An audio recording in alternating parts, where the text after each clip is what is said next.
ابراہیم علیہ السلام تمام امتحان پاس کر چکے، اللہ تعالیٰ ان کو اعزاز دے رہے ہیں کہ آپ کو اب امامت مل رہی ہے انسانیت کے اوپر۔ انسانیت کے اوپر بائی دی وے ایک سائڈ پہ ایک نوٹ رکھ لیں، تمام انسانیت کے لیے کون سا نبی بھیجا گیا ہے؟ رسول اللہ صلی اللہ علیہ وسلم۔ اور تمام انسانیت کے لیے ہمارے رسول سے پہلے اگر کسی کو ایک جو ہے اعزاز دیا تھا کہ آپ تمام انسانیت کے لیے ہیں، وہ اعزاز دیا گیا تھا کس کو؟ ابراہیم علیہ السلام کو۔ اصل میں ہمارے نبی کا جو مشن ہے نا وہ تکملہ ہے، اس کو کمپلیٹ کیا گیا، شروع ہوا تھا ابراہیم علیہ السلام سے، مکمل ہوا ہے ہمارے نبی میں صلی اللہ علیہ وسلم۔ اصل بات یہ ہے، تو ان چیزوں کا کچھ دن ہیں تاریخ کے، اور کچھ شخصیات ہیں تاریخ کے، اور کچھ مقامات ہیں تاریخ کے جن کو تمام کو شعائر کہا جاتا ہے۔ ان کو مختلف الفاظ بھی استعمال کیے جاتے ہیں، لائک ایام اللہ، یہ اللہ تعالیٰ کے دن ہیں، یہ اللہ تعالیٰ کے دن ہیں۔ تو اللہ تعالیٰ نے اپنی ہدایت میں ایک چیز مختلف طریقوں سے ہمیں ہدایت دی، اور ایک جو طریقہ جس سے ہمیں ہدایت دی ہے اس میں کیا ہے کہ کچھ تاریخ کے کچھ دن ہیں اور کچھ شخصیتیں ہیں، کچھ واقعات ہیں جن کو مسلمانوں کو بار بار دہرانا ہے، بار بار اس کو یاد کرنا ہے، اور یہ چیزیں متکرر ہیں، یعنی بار بار کہیں جائیں گی، ہر دفعہ اس کا ایک نیا فائدہ ہوگا۔ تو عید تو ہر سال ہوتی ہے، رمضان ہر سال ہوتا ہے، حج ہر سال ہوتا ہے، ہر سال آپ کو ابراہیم علیہ السلام کے بارے میں کوئی بات سننے کو ملے گی، لیکن آپ کی زندگی میں مختلف چیزیں ہو رہی ہیں۔ پچھلے سال جو آپ کے ساتھ ہو رہا تھا وہ اس سال نہیں ہو رہا، آپ کے سامنے امتحانات اور ہیں، آپ کے سامنے مشکلیں اور ہیں، آپ کے سامنے موقع اور ہیں، آپ کا اللہ تعالیٰ سے تعلق بھی بدلتا رہتا ہے، پہلے اچھا تھا، اب تھوڑا کم ہو گیا، پھر زیادہ ہوا، اونچ نیچ ہوتی رہتی ہے۔ تو وہی بات جو آپ نے پچھلے سال سنی ہو، یا وہی آیت جس کے بارے میں آپ نے کچھ پچھلے سال سنا یا اس سے 3 سال بعد پہلے سنا ہو، آپ اب سنو گے تو آپ کو کوئی نئی چیز سامنے آئے گی، کیونکہ آپ ایک نئے دور سے گزر رہے ہو۔ کیونکہ قرآن کا اصل مقصد صرف معلومات نہیں ہے، اصل میں قرآن کا مقصد ہے دل سے بات کرنا۔ تو کبھی کبھی وہی بات پرانی بات ہوتی ہے، وہ لگتا ہے جیسے ابھی بات کہی جا رہی ہے۔ اسی طرح سے رسول صلی اللہ علیہ وسلم کے بارے میں ایک آیت ہے قرآن میں، وَمَا مُحَمَّدٌ إِلَّا رَسُولٌ قَدْ خَلَتْ مِن قَبْلِهِ الرُّسُلُ، کہ رسول صلی اللہ علیہ وسلم محمد سوائے رسول کے کچھ بھی نہیں ہے، ان سے پہلے بھی کئی رسول آ چکے ہیں اور جا چکے۔ أَفَإِن مَاتَ أَوْ قُتِلَ انقلبتم عَلَىٰ أَعْقَابِكُمْ، اگر وہ مر گئے، اگر ان کی موت ہو گئی یا وہ مارے گئے، قتل ہو گئے، تو کیا تم اپنے دین سے بدل جاؤ گے، ہٹ جاؤ گے؟ یہ آیت ہے سورۃ آل عمران میں۔ رسول صلی اللہ علیہ وسلم کے وصال کے دوران عمر بن الخطاب کو ایک طرح سے کہہ لیں پینک اٹیک ہو گیا، وہ ماننے کو تیار ہی نہیں تھے کہ ان کی ڈیتھ ہو گئی رسول صلی اللہ علیہ وسلم کی۔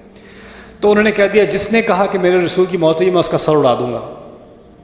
تو اس وقت ابو بکر صدیق نے یہ آیت پڑھی، وما محمد الا رسول قد خلت من قبلہ الرسل افإن مات او قتل انقلبتم على اعقابکم، کہ رسول صلی اللہ علیہ وسلم تو سوائے نبی کے رسول کے علاوہ کچھ ہے نہیں، اور ان سے پہلے بھی رسول آ چکے، اگر وہ مر گئے یا ان کا قتل کر دیا گیا تو کیا تم اپنے دین سے ہٹ جاؤ گے؟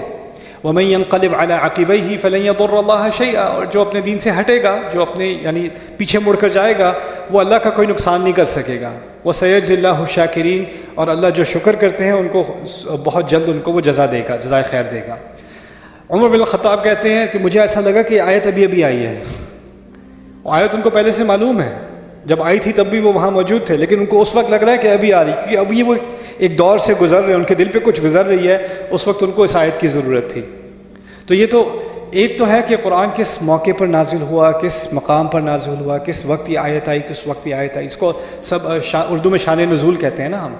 یہ بعد میں بہت بعد میں جا کر یہ چیز ڈیولپ ہوئی ہے، اور اکثر قرآن کے بارے میں ہمیں شان نزول کا پوری طرح سے علم بھی نہیں ہے، لیکن اصل جو قرآن کا جو مقصد ہے وہ ہے کہ آپ کی زندگی میں کیا شان نزول ہو رہا ہے، میری زندگی میں کیا ہو رہا ہے، اس کا اس سے کیا تعلق ہے، اصل بات وہ کہی جا رہی ہے۔ تو اس کے ضمن میں آپ کے سامنے، کیونکہ بقرہ کے بارے میں پچھلی دفعہ بھی بات ہوئی تھی، اور بقرہ کے بالکل عین درمیان میں ابراہیم علیہ السلام کے بارے میں اور کعبے کے بارے میں بات ہو رہی ہے، تو اس کو تھوڑا سا مزید میں آگے لے کے جانا چاہ رہا ہوں۔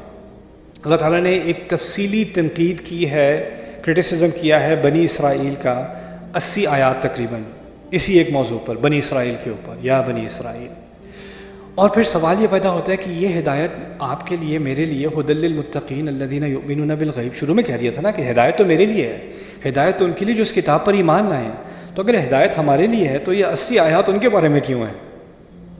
تو اصل میں یہ اس قرآن کا مقصد یہی نہیں ہے کہ ان کو سنا دینا کہ تم لوگ کتنے خراب تھے، کتنے بکواس تھے، اور اس لیے تمہیں اپنے مقام سے ہٹایا جا رہا ہے۔ اصل میں نزلت فیہم عبرۃ لنا، جیسے میں نے پہلے کہا تھا، بات ان کے بارے میں نازل ہوئی ہے، لیکن اصل میں عبرت ہمیں لینی ہے، سبق ہمیں لینا ہے۔ تو سارے سبق دینے کے بعد ان کا ایک تھوڑی بہت چیزیں جو رہ گئی تھیں، جو رکاوٹ بن گئی تھیں کہ وہ ہمارے نبی کو ماننے سے انکار کر رہے تھے، وہ یہ کہہ رہے تھے کہ ہم تو ہیں چنی ہوئی قوم اور ہم بنو اسرائیل ہیں. اسرائیل کا دوسرا نام میں نے پہلے آپ کو بتایا تھا اسحاق. تو ہم اسحاق کی اولاد ہیں اور نبی جو ہیں وہ اسی نسل سے آتے ہیں. اور یہ تو ہمارا وعدہ ہے, ہمارے رب نے ہم سے وعدہ کیا ہوا ہے کہ نبی اسی نسل میں سے آئے گا. تو ہم جو دوسری نسل ہے اس میں سے کیسے مان لیں ان کو؟ وہ بنی اسماعیل مانتے ہیں رسول صلی اللہ علیہ وسلم بنی اسماعیل. اب پیچھے تاریخ میں جائیں تو آپ کو ایک اور بات پتہ چلے گی. انہوں نے اصل میں تاریخ کی کچھ واقعات ہیں تاریخ کے, ان کو انہوں نے بدلنے کی کوشش کی, اور اس کے بارے میں حمید الدین فراہی رحمہ اللہ نے بہت تفصیلی تحقیق کی ہے. خلاصہ میں آپ کے سامنے رکھ رہا ہوں. انہوں نے عربی میں کتاب لکھی ہے الرأی الصحیح فی من هو الذبیح, لیکن مختصر بات ابھی سمجھ لیں. اصل میں ابراہیم علیہ السلام کے دو بیٹے, ایک اسماعیل اور ایک اسحاق, ان کا بائبل میں بھی ذکر ہے. ٹھیک ہے, اسماعیل بائبل کے مطابق بھی اسماعیل بڑے ہیں اور اسحاق ان سے چھوٹے ہیں, 14 سال کا فرق ہے تقریباً عمر میں دونوں کی. ٹھیک ہے, ان لوگوں نے کیا کیا, انہوں نے کہا کہ جو اسماعیل ہیں وہ ناجائز اولاد ہیں معاذ اللہ ابراہیم علیہ السلام کی. ٹھیک ہے, اور کیونکہ وہ ناجائز اولاد ہیں وہ ان پر لعنت ہے, اور ان کی جو باقی اولاد اور نسلیں ہیں وہ سب ملعون ہیں, لعنت ہے ان سب پر, ان پہ کوئی اللہ تعالیٰ کی برکت آ ہی نہیں سکتی. اور جو دوسری اولاد ہے اسحاق, اس پر اللہ تعالیٰ کی نعمتیں ہیں, اور وہ نعمتیں کیا ہیں کہ ان میں نبی آتے رہیں گے. تو ایک طرف سے ہے جس کو ابھی بھی کہتے ہیں the cursed nation. ٹھیک ہے, اور یہ جو فلسفہ ہے نا یہ صرف یہودیوں تک نہیں رہا, یہ پھر عیسائیت میں آیا. عیسائیت کے بعد یہ جو امریکہ میں جو کرسچینٹی ہے اس کی کئی ویریشنز ہیں, خاص کر جو ایونجیلیکل کرسچینٹی ہے جس کے بڑے بڑے چرچز ہیں خاص کر ساؤتھ میں بائبل بیلٹ میں ہیں, ان کے ہاں یہ بہت پاپولر ہے یہ کانسیپٹ کہ جو اسماعیل علیہ السلام ہیں ان پر لعنت ہے اور ان کی اولاد پر لعنت ہے اور وہ شیطان کا کام کریں گے. اور اسی کی بنیاد پر وہ سنڈے میں اپنے سرمنز دیتے ہیں اسلام کے بارے میں کہ جو قرآن آیا ہے وہ بنی اسماعیل کی اولاد میں آیا ہے, یہ شیطان کا کلام ہے. اس چیز کو وہ پھیلاتے ہیں, اور سارا مقصد یہی کہ جو ساری جنگیں ہو رہی ہیں نا یہ ان شیطانوں کی وجہ سے ہو رہی ہے. ہمیں وہ اسماعیل کی اولاد کہہ کے شیطان کہہ کے, ان کا یہ پورا فلسفہ کہاں سے شروع ہوا کہ چنی ہوئی اولاد کون سی ہے؟ اسحاق, اور لعنت کی ہوئی اولاد کون سی ہے؟ اسماعیل. اب مزے کی بات یہ ہے کہ بائبل نے کہہ دیا, اس بائبل میں کئی مقامات پر اسماعیل علیہ السلام کو ابراہیم علیہ السلام کا بیٹا کہا گیا ہے. یہ نہیں کہ وہ کہتے ہیں بیٹا مان نہیں سکتے کہ ناجائز ہے, لیکن بائبل نے خود ان کو بیٹا کئی مقامات پر کہا ہے, کئی مقامات پر. اچھا, وہ کیونکہ وہ 14 سال بڑے ہیں بائبل کے مطابق بھی, تو بائبل میں آتا ہے کوٹ سیکریفائس یور اونلی سن, اپنے واحد بیٹے کو میرے لیے ذبح کرو, اپنے واحد بیٹے کو. اب واحد بیٹا تو اسحاق ہو نہیں سکتا, جب تک اسحاق ہو چکے تب تک تو 2 بیٹے ہیں نا. تو انہوں نے نئی کہانی بنانے کی کوشش کی کہ بھئی اسماعیل تو بیٹے مانے ہی نہیں جاتے, تو واحد بیٹے سے مراد اسحاق, لیکن بائبل خود کہہ رہی ہے کہ وہ بیٹے مانے جاتے ہیں.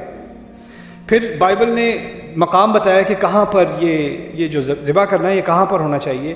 یہ 2 پہاڑیاں ہیں جلی ہوئی, بائبل میں ذکر ہے ان چیزوں کا, 2 پہاڑیاں جلی ہوئی, شیفا اور مورا, شیفا اور مورا کے نام سے.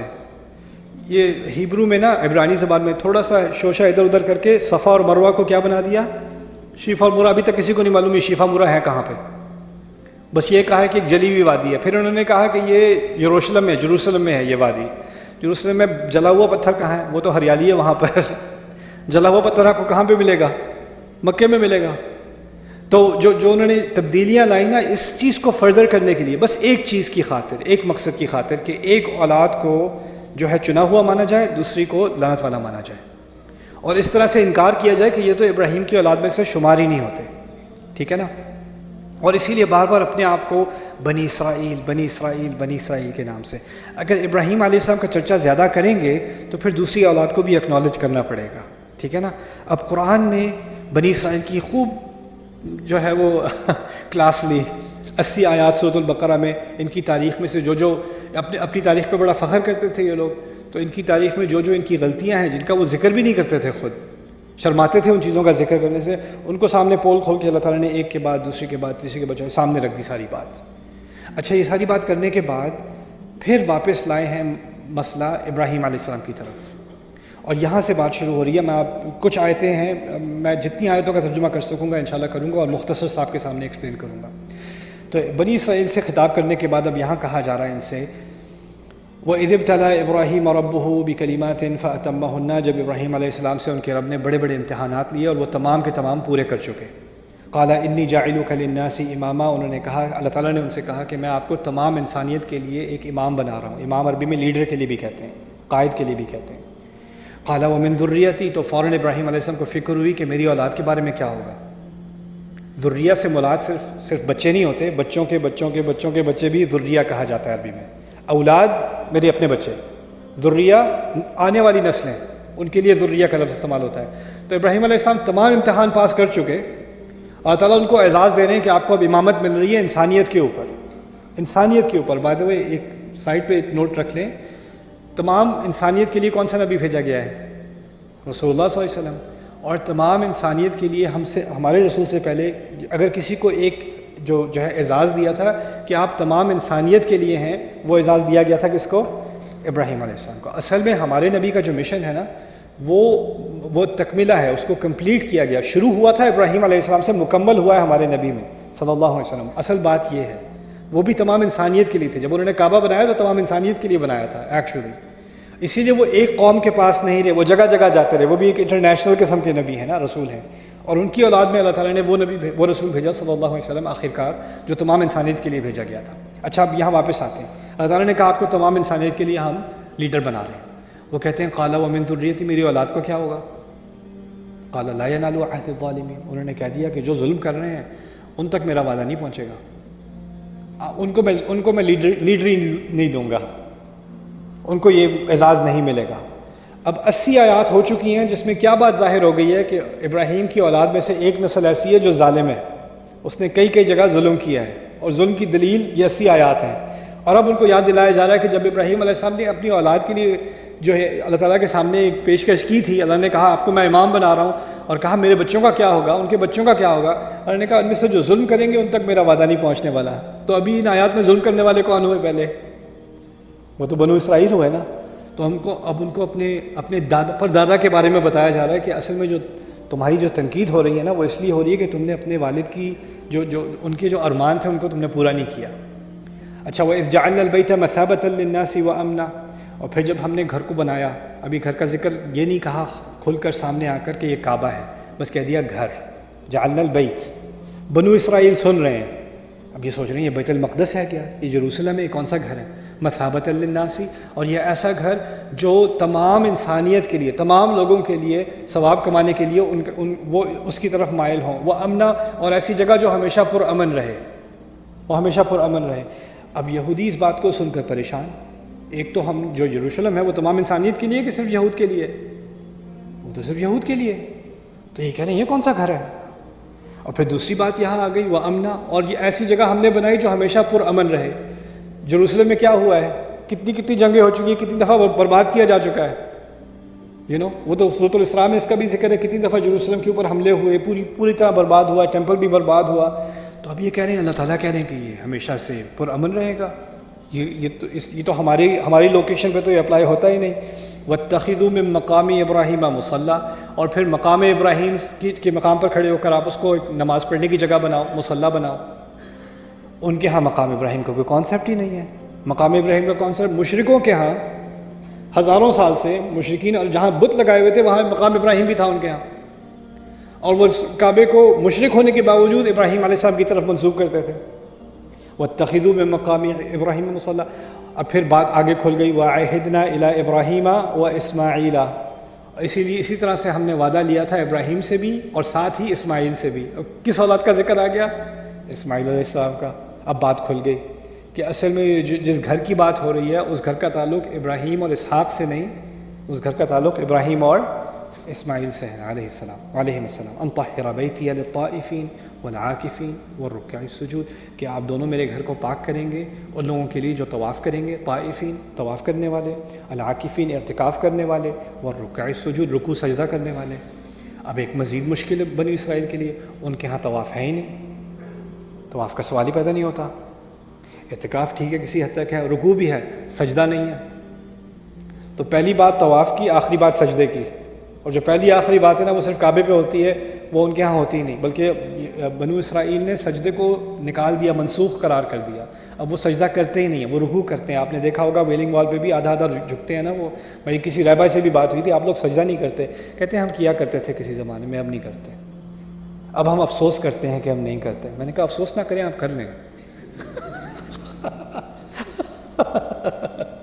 کھل کے بات کی میں نے، کیا مشکل ہے کرنے کی، اتنی افسوس کی ضرورت نہیں، بہت بہت آسان ہے. رکوع میں بیک تو آپ کی فلیکسیبل ہے، تھوڑی اور فلیکسیبل کر دیں یو نو. تو خیر یہاں پر وہ رکوع سجود. وَإِذْ قَالَ إِبْرَاهِيمُ رَبِّ اجْعَلْ هَذَا بَلَدًا آمِنًا. پھر ابراہیم علیہ السلام نے کہا کہ میرے رب اس زمین، اس جگہ کو ایک پرامن زمین بنا دے، ایک پرامن مکان بنا دے. وَارْزُقْ أَهْلَهُ مِنَ الثَّمَرَاتِ، اور اس کے رہنے والوں کو ہر طرح کے پھل کھلا دے. ہر طرح کے پھل کہاں سے آئیں گے مکے میں؟ مکہ تو صحرا ہے، مکے میں ایک پودا بھی اگ جائے بڑی بات ہے. اور یہاں دعا ہو رہی ہے کہ یہاں کے لوگوں کو ہر طرح کے پھل کھلا دیجیے. من آمن منہم باللہ والیوم الآخر، جو بھی یہاں پر، جو بھی اللہ تعالیٰ آپ پر ایمان لائے، اللہ پر ایمان لائے اور آخری دن پر ایمان لائے، ان کو پھل کھلا دیجیے، ان کو پھل کھلا. یہ ایک عجیب